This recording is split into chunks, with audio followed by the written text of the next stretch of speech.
Bien, vamos al libro de los Hechos, capítulo 2. Hechos capítulo 2, a partir del versículo 14. Y vamos a ir hasta el versículo 21, si Dios nos lo permite. Y vamos a mirar allí una historia, un acontecimiento de la iglesia apostólica.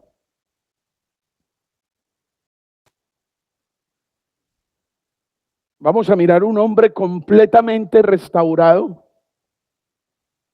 un pescador, no un alto intelectual o académico, un pescador de profesión, de oficio, quizás empresario, emprendedor, pero pescador, tímido, impulsivo, con un carácter sanguíneo, metía la pata cada vez que hablaba, y cobarde. En el patio de la casa del sumo sacerdote, una mujer del servicio del sacerdote le dijo: tú eres de ellos, tú andabas con él. Mujer, ¿cómo se te ocurre? Sí, a mí me consta, tú andabas con él, tú eres de sus discípulos. Mujer, que no, me estás confundiendo con otra persona, quién sabe con quién. Y dice la escritura que a la tercera vez renegó, se enojó y dijo que no sabía quién era Jesús. Pero aquí, en Hechos 2, lo vamos a ver con un sermón increíble, con un valor y una valentía, una osadía que impresiona profundamente. Un hombre completamente restaurado y una escritura cumplida. Por eso leímos Joel 2. Esa porción de Joel 2 es lo que han tomado muchos en las iglesias carismáticas pentecostales para decir: mire lo que Dios ha dicho en su palabra, por lo tanto la iglesia tiene que vivir y practicar todas estas cosas que dice esta profecía. Hermanos, la profecía de Joel 2 tiene dos grandes partes. Una ya cumplida en Pentecostés y en la iglesia de los apóstoles. Y la segunda, algo por cumplirse, el juicio final. Entonces, ya de plano vamos a quitarnos de la cabeza que hoy se pueden soñar sueños, se pueden interpretar sueños, se pueden hablar en ciertos dones extraordinarios, porque ya pasó esa época. La profecía fue cumplida en el tiempo de los apóstoles mientras se escribía la Biblia en el Nuevo Testamento, pero ya la Biblia está escrita, está completa, no necesitamos más revelaciones. Está todo en la Biblia. Todo eso fue cumplido. Y no le pongo mucho cuidado a los sueños, porque Dios ya no habla por medio de sueños. ¿Sabe por medio de qué habla Dios hoy en día? Solo por su palabra.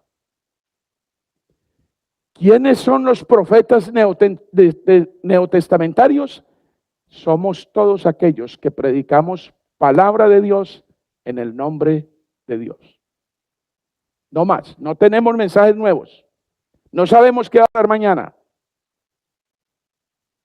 Todo está escrito y lo que Dios quería que supiéramos y lo que tenemos que esperar se encuentra en este libro, en las Sagradas Escrituras. Hermanos, cuando leemos el sermón de Pedro en Hechos de los Apóstoles, lo primero que salta a la vista no es tan solo el contenido del sermón, que es impresionante, es todo el evangelio, sino el hombre que está predicando. Pedro, el mismo que semanas atrás había negado 3 veces al Señor Jesucristo. El que tuvo miedo frente a una criada y ahora lo vemos de pie delante de multitudes proclamando a Cristo sin ningún temor y sin titubear. ¿Qué pasó? Hermanos, pasó la gracia. pasó la restauración, pasó la fidelidad de Cristo resucitado, que no desecha a los suyos cuando caen, sino que los levanta.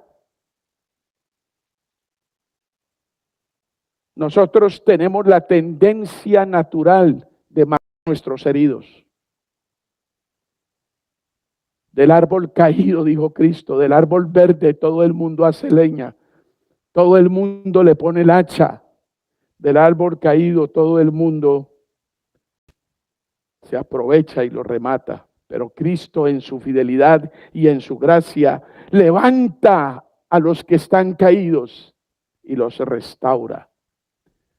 Dicen que Dios es especialista en tomar cosas rotas, dañadas, destruidas, reconstruirlas, hacerlas nuevas y usarlas. Ese es Dios. Hermano, usted andaba destruido. Usted andaba roto. Yo también.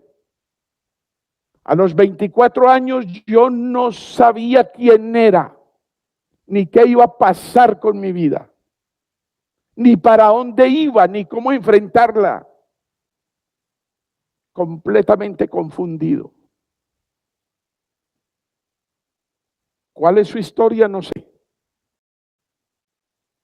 Pero usted también tiene momentos en que puede ver claramente cuán roto está usted como ser humano. Cuánta necesidad tiene. En cuánta angustia está sumido. Cuánta desgracia ha causado el pecado en su vida, como lo hizo en la mía y como lo hace todavía. Pero Cristo te tiende la mano y todavía te pregunta, ¿me amas? Y en esa pregunta está implícita una acción. Te quiero encomendar mi ministerio, te quiero encomendar mi tarea, te quiero encomendar mi misión. Apacienta mis ovejas.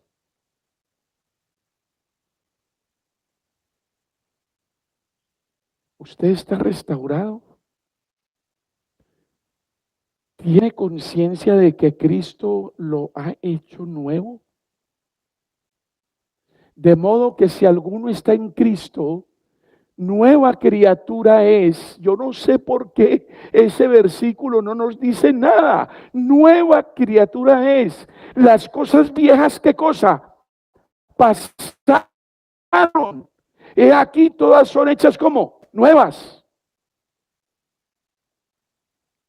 Testimonio de eso es lo que estamos viendo a un Pedro hecho completamente nuevo.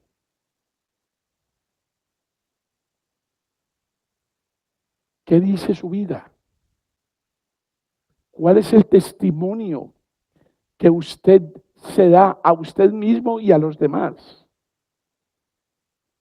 ¿Hay cambios? ¿Es diferente? ¿Tiene otra pasión? ¿Hay otras cosas que lo motivan diferentes a lo que lo motivaba antes? ¿Su escala de valores es sana? ¿Es bíblica? ¿Sus prioridades se enmarcan en los asuntos e intereses de Dios y del reino? ¿O usted tiene su agenda bien definida?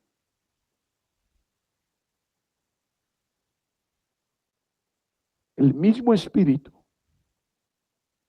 que apareció en Pentecostés, con las maravillas que mostró, el mismo Espíritu que levantó a Cristo del sepulcro, es el Espíritu que usted tiene. Ese es el Espíritu que se le ha dado.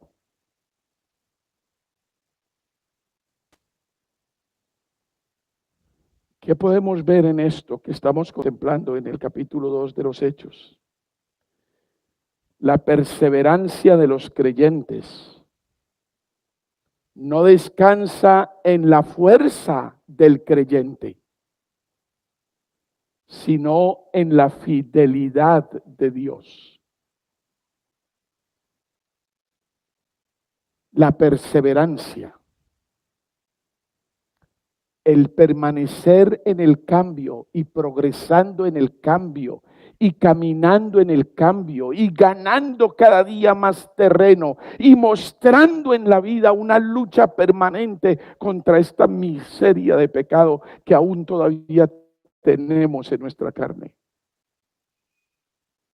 Quítese de la cabeza que por ser evangélicos o por ser cristianos de la Reforma, que ustedes son una perita en dulce. No son peritas en dulce. Yo no soy una perita en dulce.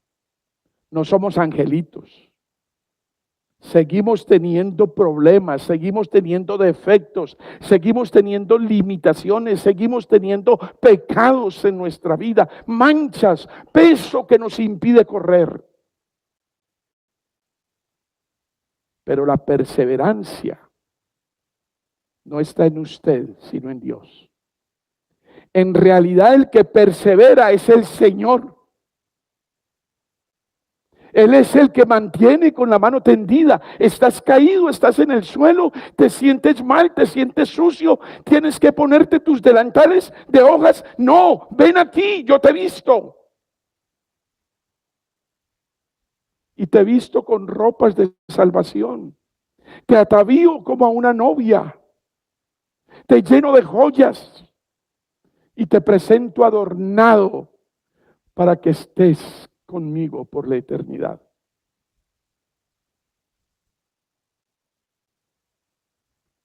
Y comprender eso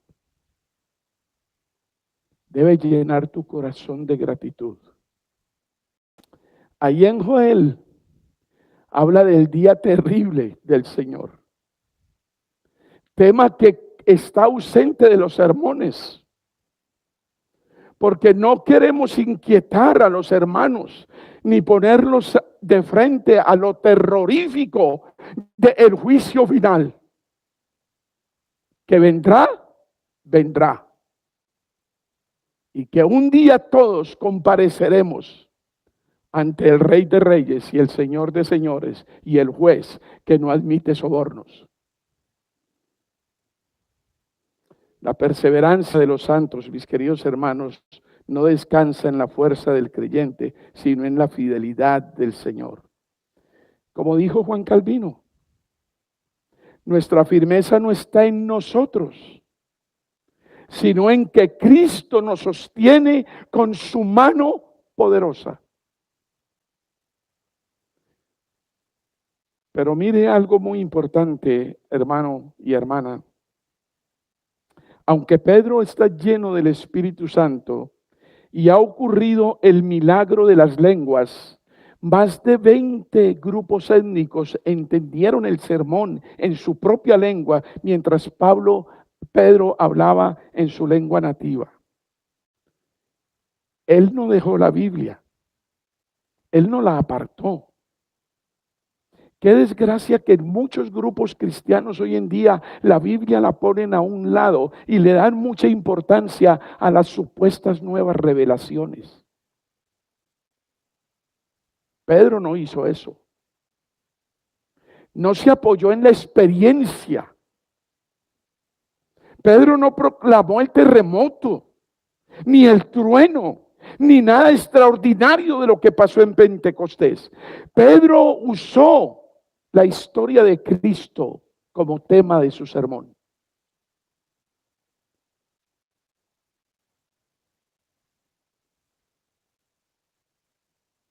Pedro no dice, no necesito la Biblia, no necesito la Escritura, tengo revelación fresquita. No. ¿Qué hace Pedro en su sermón? Abre la profecía de Joel, el Antiguo Testamento, cita la Escritura y argumenta desde la palabra. Esa es la verdadera predicación, hermanos. No hay mensajes nuevos, no hay mensajes para decir al oído. En el momento en que a usted le estén inventando mensajes, le están diciendo mentiras. La única verdad garantizada está en la Biblia. y no necesitas ir a ninguna otra parte. Pedro está completamente restaurado. Y el que negó a Cristo, ahora lo confiesa públicamente y sin temor alguno. Eso hace el Espíritu Santo en nuestras vidas, en un corazón quebrantado. Nosotros como pastores nos preguntamos, ¿por qué no progresa el cristianismo en Colombia? Algunos dirán, pastor, pero ¿usted qué está diciendo? No mira la cantidad de cristianos que hay ahora. Hasta inclinan las elecciones. Hermanos, el único que conoce su pueblo en verdad es Dios. El único que sabe de su pueblo es el Señor. Nadie más.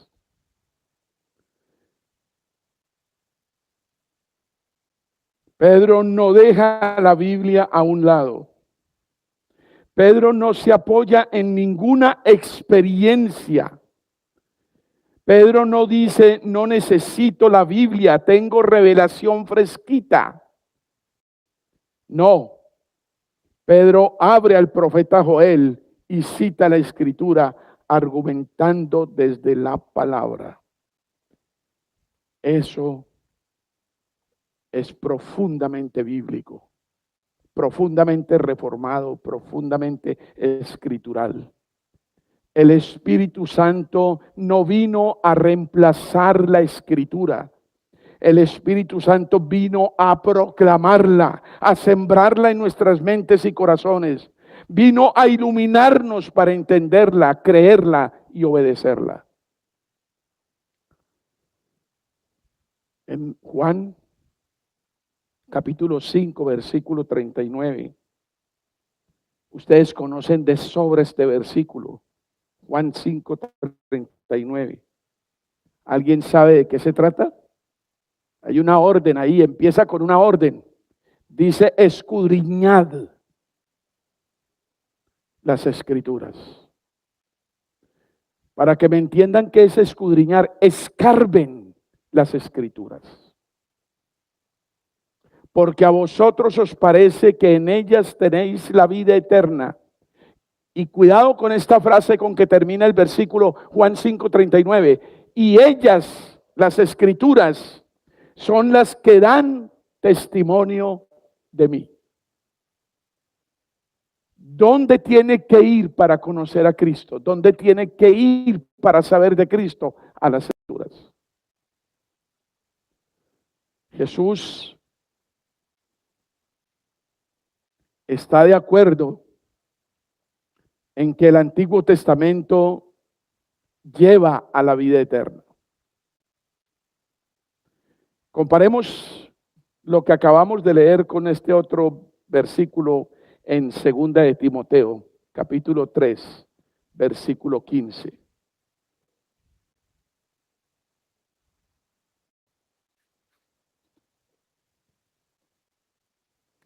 Segunda de Timoteo, capítulo 3, versículo 15, dice, y que desde la niñez has sabido las sagradas escrituras, las cuales te pueden hacer sabio para la salvación por la fe que es en Cristo Jesús. Las escrituras te pueden hacer sabio para la salvación por la fe que es en Cristo Jesús.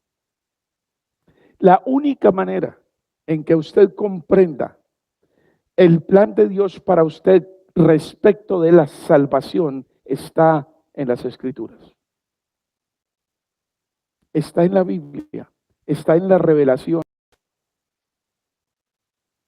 En el principio era la palabra y la palabra era con Dios y la palabra era Dios, Cristo. Y la palabra se hizo carne y habitó entre nosotros y vimos su gloria como gloria del unigénito del Padre. Dios nos revela que la vida eterna se encuentra en Cristo, pues Él es el autor de la vida eterna.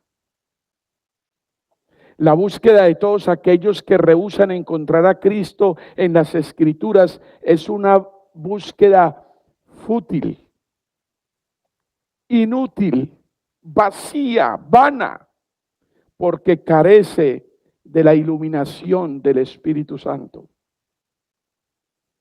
Esta iluminación es absolutamente necesaria, la del Espíritu Santo, si es que alguien va a creer en el Mesías. Segunda de Corintios, capítulo 3.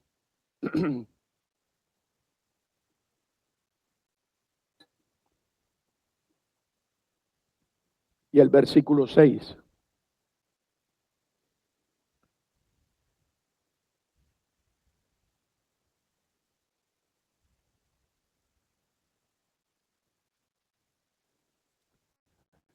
El cual asimismo, ¿qué cosa? Nos hizo ministros competentes ¿de qué?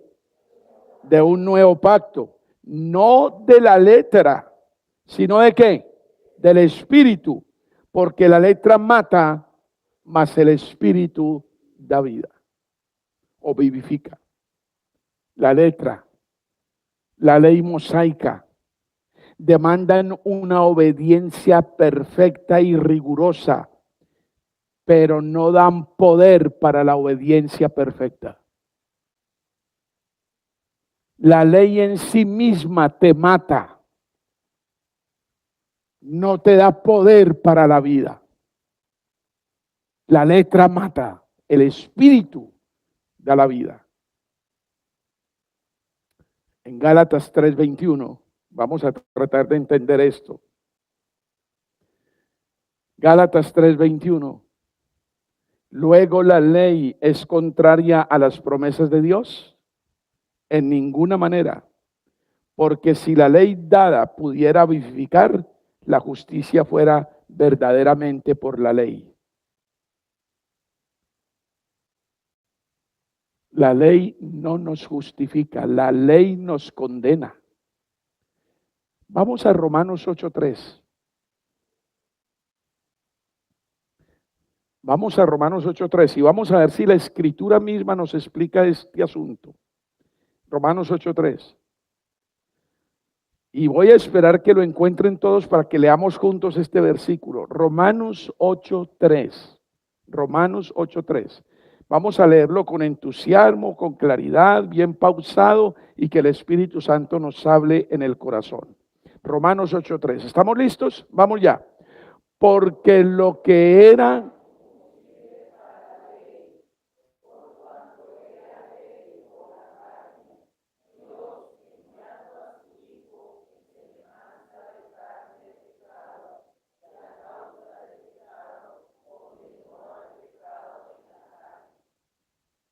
necesitábamos que algo así pasara. Nosotros no tenemos posibilidad alguna de enmendar y pagar nuestra deuda para con Dios por nuestro pecado. La vida es la nueva vida en Cristo. Es el propósito del pacto. Dios pone en nosotros amor por su palabra, por su ley, por sus mandamientos. Y por lo tanto produce en nosotros un dolor tremendo de no ser capaces de cumplir esa ley. He aquí la importancia de la palabra de Dios en nuestras vidas. He aquí la importancia de enamorarnos de la palabra de Dios. He aquí mi insistencia en que se vuelvan fanáticos del estudio bíblico. Que le inviertan tiempo, que indaguen, que comparen, que le pidan al Espíritu Santo que los ilumine. Porque este es el objetivo del nuevo pacto. Vayan a Jeremías capítulo 31. Jeremías 31.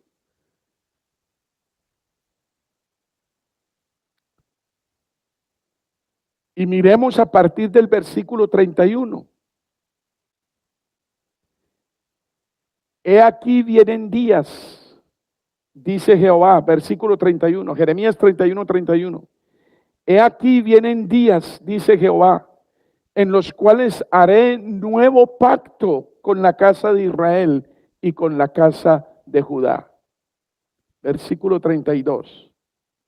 No como el pacto que hice con sus padres el día que tomé su mano para sacarlos de la tierra de Egipto, porque ellos invalidaron mi pacto, aunque fui yo un marido para con ellos, dice Jehová. Y ustedes saben toda esa historia del Sinaí, ¿no? Versículo 33. Pero este es el pacto que haré con la casa de Israel después de aquellos días, dice Jehová. Oigan bien el nuevo pacto. Daré mi ley en su mente y la escribiré en su corazón, y yo seré a ellos por Dios y ellos me serán por pueblo. Y ustedes van a encontrar ese nuevo pacto en la carta a los Hebreos 3, 4 veces en forma repetitiva. Ese nuevo pacto que tomó forma en Cristo y que por medio del Espíritu Santo, por nuestra fe en lo que Dios nos dice y hace, comienza a ser una realidad el hecho de que la palabra sea puesta en nuestra mente y escrita en nuestros corazones. Hermanos, un asunto tan revolucionario, ¿cómo es que no cambia sus vidas?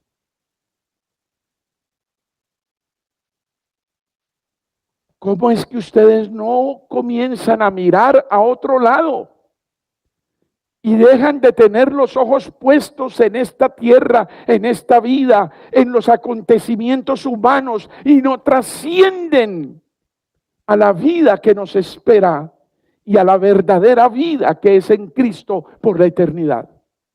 ¿Por qué vivimos todavía solo en función del momento, del tiempo, del espacio? Y no podemos ver con el Espíritu la proyección a la eternidad. ¿Por qué? ¿Por qué te levantas a las 4 de la mañana y te acuestas a las 10 de la noche? ¿Por qué? Ah, pastor, hay que trabajar. El que no trabaja no come. ¿Quieres que te diga una cosa? Si Dios no te da el pan, no comerás.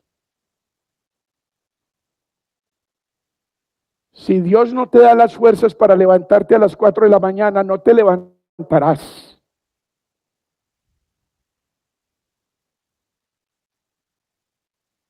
Si Dios no te abre caminos, no tendrás por dónde caminar.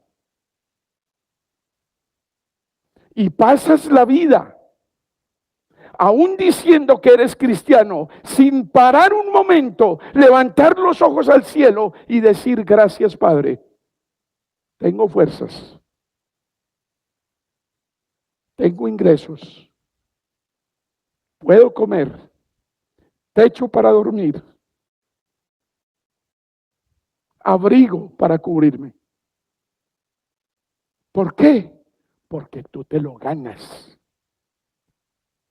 Porque eres hábil en los negocios, porque eres un trabajador incansable. Olvídate de todo eso, tú no eres nada, eres un pobre desgraciado, desnudo. Tienes lo que tienes y eres lo que eres porque Dios te lo ha dado.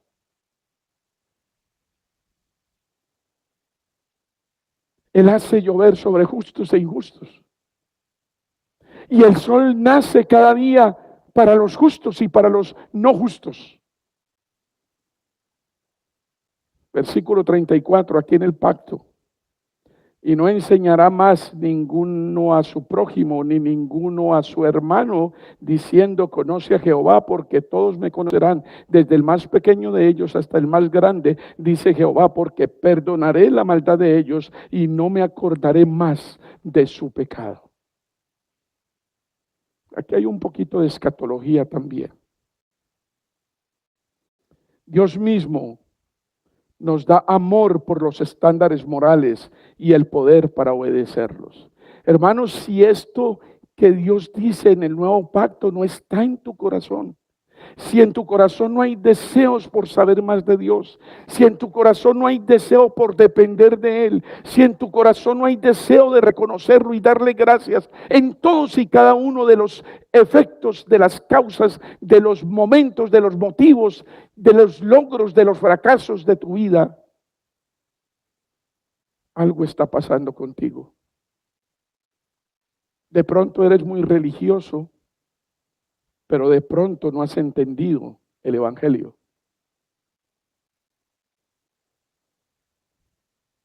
Romanos 8:4.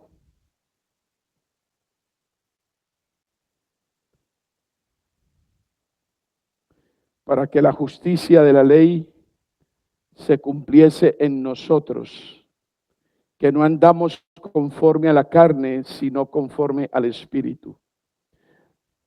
Entre los cristianos antiguos había un dicho muy lindo que decía que la Biblia es un anillo precioso.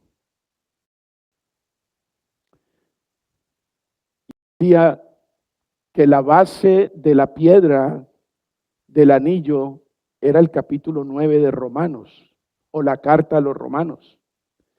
Pero la piedra preciosa era el capítulo 8, lo que decían algunos cristianos. Y el contexto es maravilloso. ¿Se acuerdan ustedes cómo empieza el capítulo 8 de Romanos? Versículo 1. Ahora pues, ninguna condenación hay para los que están en Cristo Jesús. Ninguna. Hermano, usted que está sentado ahí, ¿cómo recibe estas palabras? Si usted está en Cristo, no hay ninguna condenación para usted. Ninguna. Está libre de la condena del infierno. Está hecho justo por la obra de Cristo. Y miren lo que dice el versículo 2. Porque la ley del Espíritu de vida en Cristo Jesús me ha librado de la ley del pecado y de la muerte. Versículo 3. Porque lo que era imposible para la ley, por cuanto era débil por la carne, Dios, enviando a su Hijo en semejanza de carne de pecado, y a causa del pecado, condenó el pecado en la carne. Hermanos, yo no sé si ustedes entienden eso, pero lo que yo entiendo, y espero que el Espíritu Santo sea quien pone eso en mi corazón y también lo pueda compartir con ustedes y ustedes puedan decir el amén, está diciendo: el Señor Dios, el Padre, cargó todos nuestros pecados sobre Cristo y Cristo los pagó con la condenación que nosotros deberíamos pagar por la eternidad. Cristo hecho pecado para que nosotros pudiéramos ser hechos justos. Ninguno de los que está aquí, ni siquiera yo, podemos decir: yo no soy pecador. ¿Cuál pecado? ¿De qué está hablando usted, Señor? Yo soy un hombre justo, un excelente esposo. No hago sino trabajar y matarme para la familia. Yo tengo el cielo ganado. Usted no tiene ganado nada. Si Cristo no gana el cielo para usted, usted está perdido.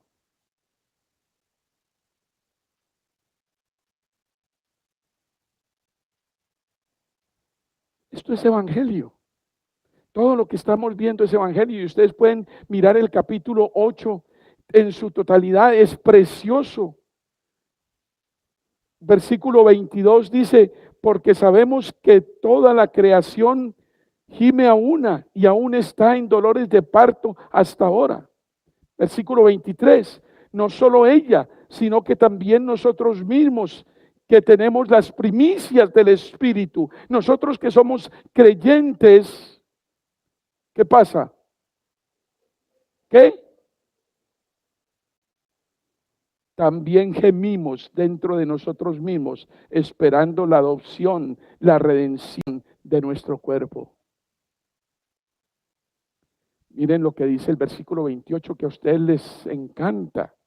Y sabemos que a los que aman a Dios, todas las cosas les ayudan a bien, esto es, a los que conforme a su propósito son llamados. Y si usted se pregunta, ¿y quiénes son los llamados? Versículo 29, ahí está la respuesta. Porque a los que antes conoció, ¿quién los predestinó para que fuesen hechos conforme a la imagen de su Hijo, para que Él sea el primogénito entre muchos hermanos? ¿A qué fue llamado usted? ¿A ser como quién? Como Jesucristo. Usted es coheredero con Cristo. ¿Sabe lo que eso significa? Eso no revoluciona su vida. Eso no causa un terremoto, una conmoción cósmica en su vida. Hermanos, si eso no sucede, usted está muerto. Está muerto. Sencillamente está muerto. Vayan a Efesios, lean en la casa porque el capítulo 8 termina diciendo que nada ni nadie te puede separar del amor de Cristo. Efesios 1:13. Efesios 1:13. Porque todo este capítulo 8 es el evangelio puro. Ahí está el evangelio en cada versículo. Ahí está el mensaje de Dios para usted en cada versículo. Efesios 1:13. Y quiero que me ayuden a leerlo con entusiasmo, con pausa, con detenimiento, pensando en lo que el Espíritu Santo les está diciendo. Efesios 1:13. Vamos todos. En él también ustedes.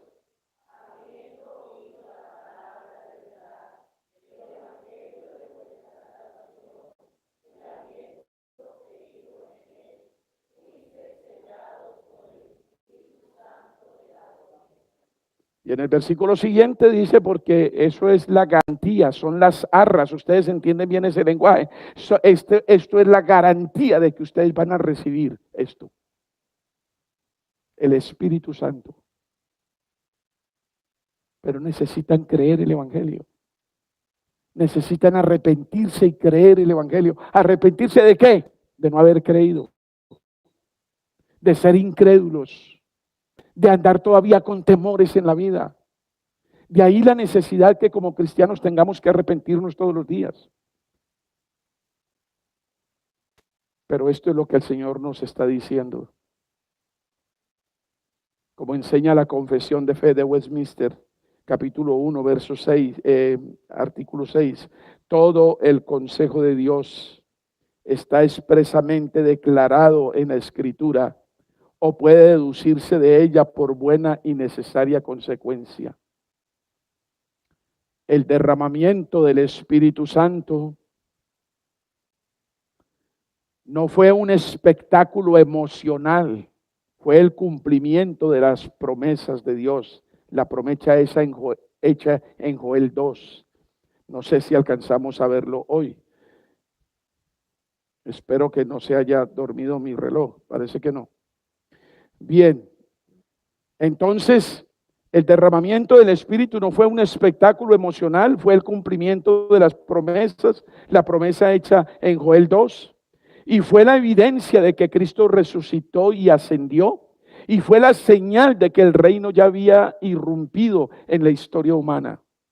Y Pedro termina su sermón, o esta sesión de su sermón por lo menos, con una afirmación que todavía hoy nos debe estremecer.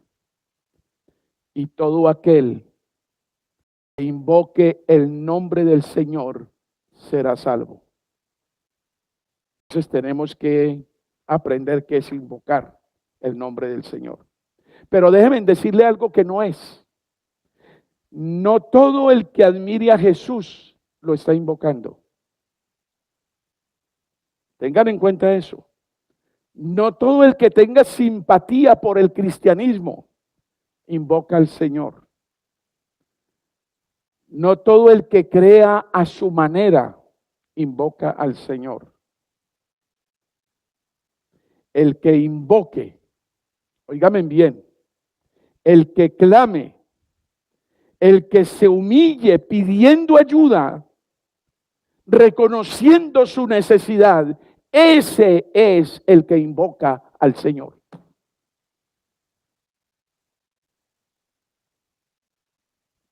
¿Qué dice el Señor en Mateo 5:3 hablando de las bienaventuranzas? Bienaventurados los pobres en espíritu, porque de ellos es el reino de los cielos. ¿Y quién es el pobre en espíritu? El que reconoce su necesidad. Los sobraditos, el sobrado, ese no es pobre en espíritu. El pobre en espíritu es el que reconoce que es un necesitado. No el arrogante que piensa que tiene todas las soluciones en su mano. Porque como decía Agustín de Hipona, Dios creó al hombre sin el hombre, pero no lo salvará sin el hombre. ¿Qué quiere decir eso? El Señor obró, el Señor ya hizo todo lo que tenía que hacer para que usted y yo caminemos en sus obras. Pero usted tiene que caminar. Él no va a venir a tomarlo de la mano y a llevarlo por la senda, por el camino. Todo está dado. ¿Se acuerdan cuando Josué estaba contemplando la tierra prometida y estaba el Jordán crecido? Porque el Jordán no es un grande, es un poquito ancho, pero muy poquito, pero es encañonado. En invierno, cuando está lleno de agua, eso no se puede pasar. Cuando está en verano, a uno lo bautizan allá y tiene el agua en las rodillas, pero en invierno es profundo. Y Josué dice, ¿cómo paso yo este río? Hay mujeres embarazadas, mujeres amamantando, ancianos, con ovejas, gallinas, patos, gansos. ¿Cómo pasamos esto?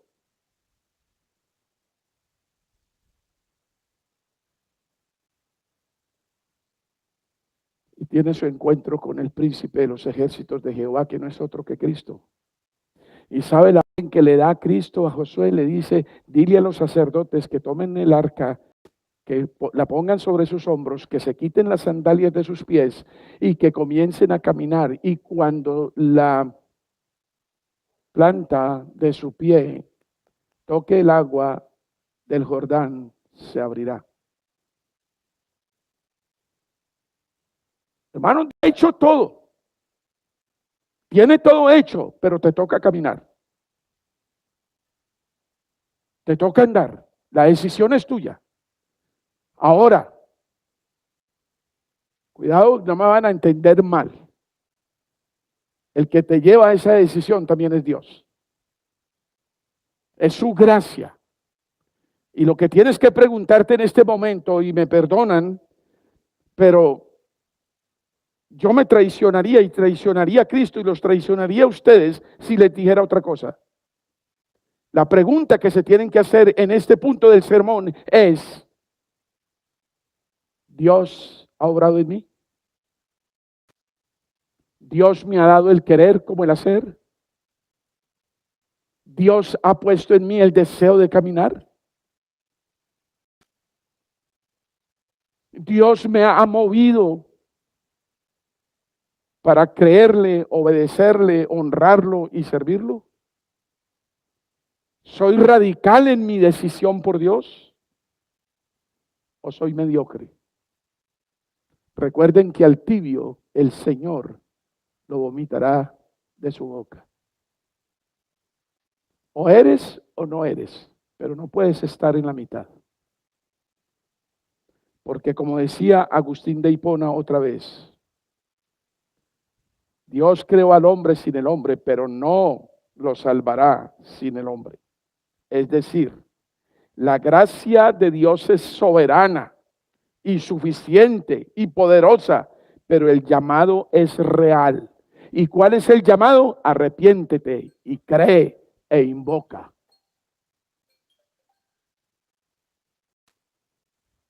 Vamos a concluir nuestro sermón aquí y lo continuaremos en próxima ocasión. En el gran día del juicio nadie escapará por cultura religiosa ni por tradición familiar. Solo aquellos que invoquen el nombre del Señor Jesucristo como Salvador de pecadores y juez de vivos y muertos será salvo. Hechos 2:21, el texto que leyeron hoy, y todo aquel que invocare el nombre del Señor será salvo. Hermanos, voy a terminar muy rápidamente, estoy dándole un remate más o menos decente a mi sermón. La cruz no fue un accidente. Desde el versículo 22, en el sermón de Pedro, en Hechos, Pedro entra al corazón del Evangelio. ¿Quién es el corazón del Evangelio? ¿O qué es? Jesucristo. Y lo hace con una claridad impresionante. No suaviza el mensaje, no le pone anestesia, no acomoda el discurso para no incomodar a sus oyentes. Les dice, entre otras palabras, lo siguiente: ustedes lo vieron, ustedes saben lo que pasó, ustedes estaban en el pretorio de Pilato, ustedes participaron en ese juicio injusto contra el Rey de Reyes y el Señor de Señores. Ustedes lo mataron. Pero no se olvide, mi hermano, que nosotros también lo matamos, porque fueron nuestros pecados y nuestra maldad lo que Él enfrentó. La muerte de Cristo no fue un accidente político, no fue un error judicial, no fue que las cosas se salieron de control, fue el plan eterno de Dios. Y nos quedamos con este versículo, nos quedamos con esto. Recuerden que ahí en el versículo 23 de Hechos 2 dice que Jesucristo fue entregado por el determinado consejo y anticipado conocimiento de Dios. Fue una decisión de Dios mismo, morir por nosotros. Y ya en el sermón pasado les dije, no es solamente asunto del Hijo, del unigénito, es asunto del Padre y del Espíritu Santo, es de la Trinidad, es Dios quien muere por nosotros. Y Dios no muere, pero se hizo hombre, se hizo carne para poder cumplir con este cometido. ¿Eso lo mueve o no lo mueve? ¿Le teme a Dios o no le teme a Dios? ¿O todavía eres tan arrogante que dices a otro con ese hueso? Yo no puedo creer eso. Pues hoy te digo en el nombre del Señor Jesucristo que si no lo crees, estarás condenado por la eternidad.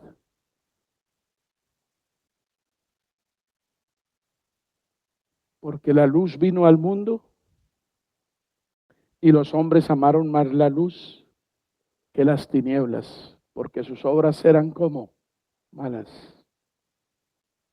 Padre Celestial, ayúdanos a creer.